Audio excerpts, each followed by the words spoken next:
Hello Year 6 and welcome to another day's reading home learning.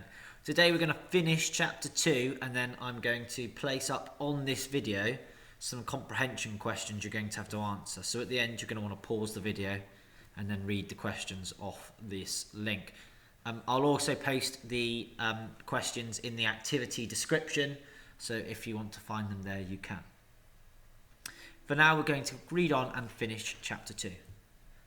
"Perhaps there are more like him round about, and we might make a pie," said Bert.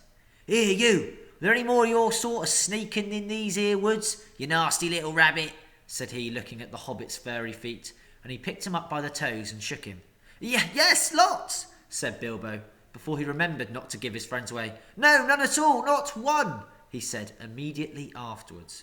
"What do you mean?" said Bert, holding him right way up by the hair this time.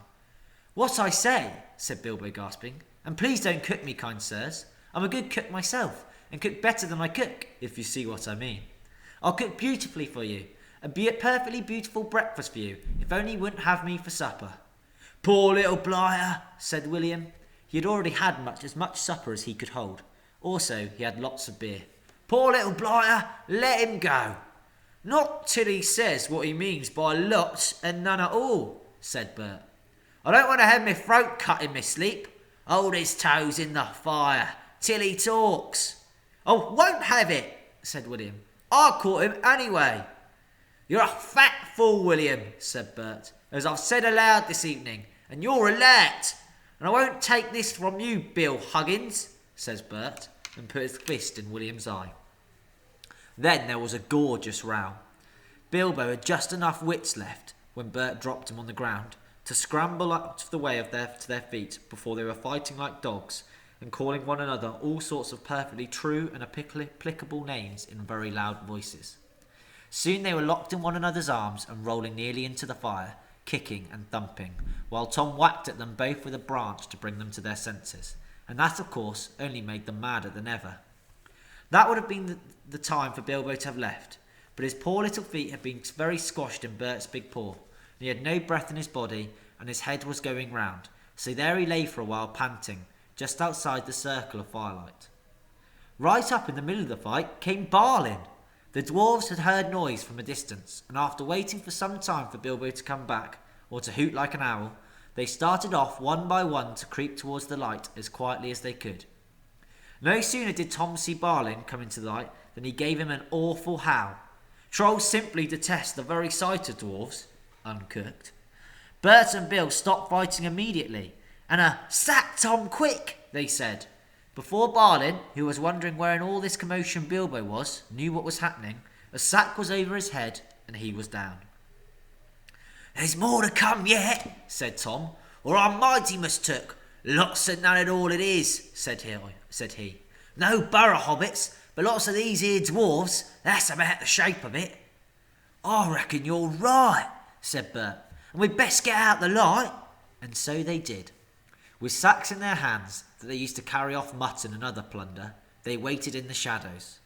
As each dwarf came up and looked at the fire and the spilled drugs and the gnawed mutton in surprise, pop went a nasty smelly sack over his head and he was down. Soon Dwalin lay by Balin, and Filly and Killy together, and Dorry and Norry and Orry all in a heap, and Oin and Gloin and Biffer and Boffer and Bomber piled uncomfortably near the fire. "That'll teach 'em," said Tom. For Biffer and Bomber had given a lot of trouble and fought like mad, as dwarves will when cornered. Thorin came last, and he was not caught unawares. He came expecting mischief, and didn't need to see his friend's legs sticking out of sacks to tell him that the things were not all well. He stood outside in the shadows some way off and said, "What's all this trouble? Who has been knocking my people about?" "It's trolls," said Bilbo behind him. They had forgotten all about him. "They're hiding in the bushes with sacks," said he. "Oh, are they?" said Thorin, and he jumped forward to the fire before they could leap on him. He caught up a big branch of the fire at one end, and Bert got that end in his eye before he could step aside. That put him out the battle for a bit. Bilbo did his best. He caught hold of Tom's leg, as well as he could. It was as thick as a young tree trunk, but he was sent spinning up into the top of some bushes when Tom kicked the sparks up in Thorin's face. Tom got the branch in his teeth for that and lost one of the front ones. It made him howl, I can tell you, But just at that moment, William came up behind and popped a sack right over Thorin's head and down to his toes, and so the fight ended. A nice pickle they were all in now, all neatly tied in sacks, with 3 angry trolls, and 2 with burns and bashes to remember, sitting by them, arguing whether they should roast them slowly, or mince them fine and boil them, or just sit on them one by one and squash them into jelly, and Bilbo up in a bush, with his clothes and his skin torn, not daring to move for fear they should hear him. It was just then that Gandalf came back, but no one saw him. The trolls had just decided to roast the dwarves now and eat them later. That was Bert's idea, and after a lot of argument, they had agreed to it. "No good roasting them now, it'll take all night," said a voice. Bert thought it was William's. "Don't start the argument all over again, Bill," he said, "or it will take all night." "Who's arguing?" said William, who thought it was Bert that had spoken. "You are," said Bert. "You're a liar," said William, and so the argument began all over again. In the end, they decided to mince them fine and boil them. So they got a great black pot and they took out their knives. "No good boiling them, we ain't got no water, and it's a long way to the well and all," said a voice. Bert and William thought it was Tom's. "Shut up," said they. "We'll never have done, and you can fetch the water yourself if you say any more." "Shut up yourself," said Tom, who thought it was William's voice. "Who's arguing but you? I'd like to know." "You're a booby," said William. "Booby yourself," said Tom, and so the argument began all over again, and went on hotter than ever, until at last they decided to sit on the sacks one by one and squash them, and boil them next time. "Who shall we sit on first?" said the voice. "Better sit on the last fellow first," said Bert, whose eye had been damaged by Thorin. He thought Tom was talking. "Don't talk to yourself," said Tom, "but if he wants to sit on the last one, sit on him." "Which is he?" "The one with the yellow stockings," said Bert. "Nonsense, the one with the grey stockings," said a voice like William's. "I made sure it was yellow," said Bert. "Yellow it was," said William. "Then what do you say it was grey for?" said Bert. "I never did," Tom said. "No, I never did," said Tom. "It was you. 2-1, so shut your mouth," said Bert. "Who are you talking to?" said William. "Now stop it," said Tom and Bert together. "The night's getting on and the dawn comes early. Let's get on with it." "Dawn take you all and be stoned to you," said a voice that sounded like William's. But it wasn't, for just at that moment the light came over the hill and there was a mighty twitter in the branches. William never spoke, for he stood turned to stone as he stooped, and Bert and Tom were stuck like rocks as they looked at him. And there they stand to this day, all alone, unless the birds perch on them. For trolls, as you probably know, must be underground before dawn, or they go back to the stuff of the mountains they are made of, and never move again. That is what has happened to Bert and Tom and William. "Excellent," said Gandalf as he stepped from behind a tree, and helped Bilbo to climb down out of a thorn bush. Then Bilbo understood. It was the wizard's voice that had kept the trolls bickering and quarrelling, until the light came and made an end of them. The next thing was to untie the sacks and let out the dwarves. They were nearly suffocated and very annoyed. They had not at all enjoyed lying there listening to the trolls making plans for roasting them and squashing them and mincing them. They had to hear Bilbo's account of what happened to him twice over before they were satisfied. "Silly time to go practising pinching and pocket picking," said Bombur, "when what we wanted was fire and food." "And that's just what you wouldn't have got from those fellows without a struggle, in any case," said Gandalf. "Anyhow, you're wasting your time now. Don't you realise that the trolls must have a cave or a hole dug somewhere to hide from the sun in? We must look into it." They searched about and soon found the marks of trolls' stony built boots going away through the trees. They followed the tracks up the hill until, hidden by bushes, they came on a big door of stone leading to a cave. But they could not open it, not though they all pushed while Gandalf tried various incantations.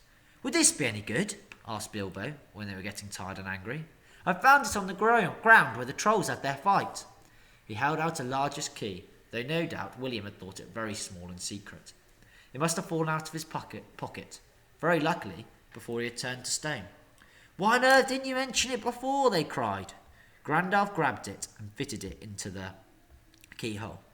Then the stone door swung back with a big push and they all went inside.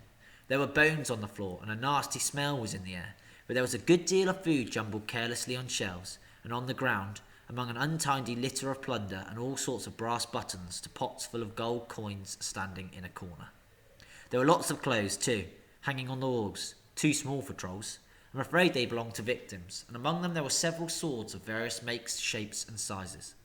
Two caught their eyes particularly, because of their beautiful scabbards and jewelled hilts.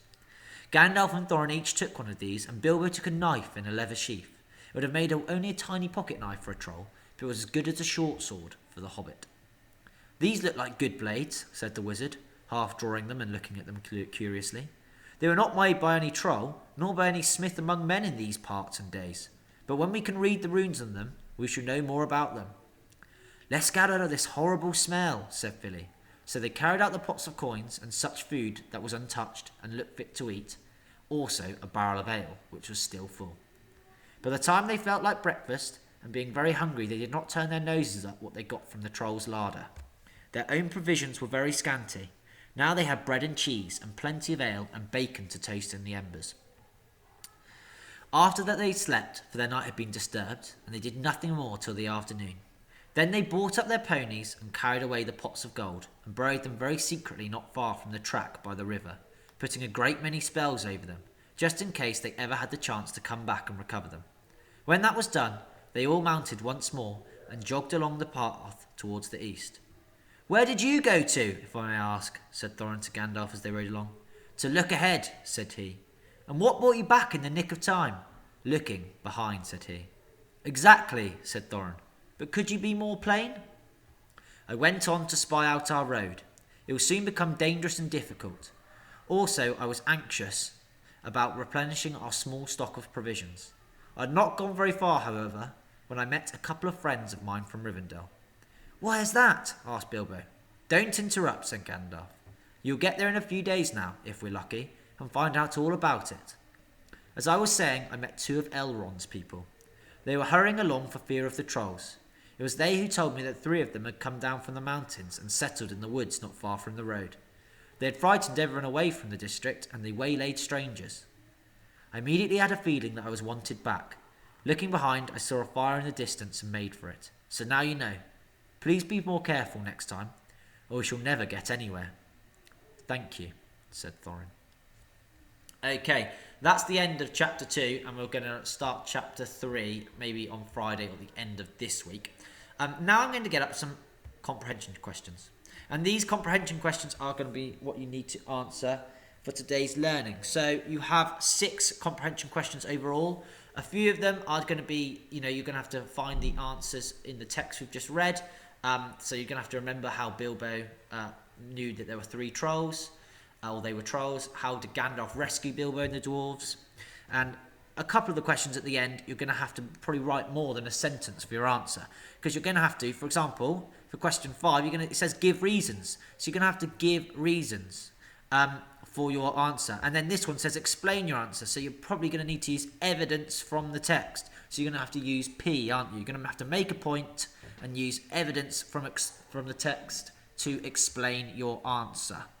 Please make sure you're going into detail on these comprehension questions. I would pause the video now, or stop it just before I stop it, and therefore you can write down each of the questions in your book with lines on it, and then answer these questions. Or you could write out these questions in your learning journey book.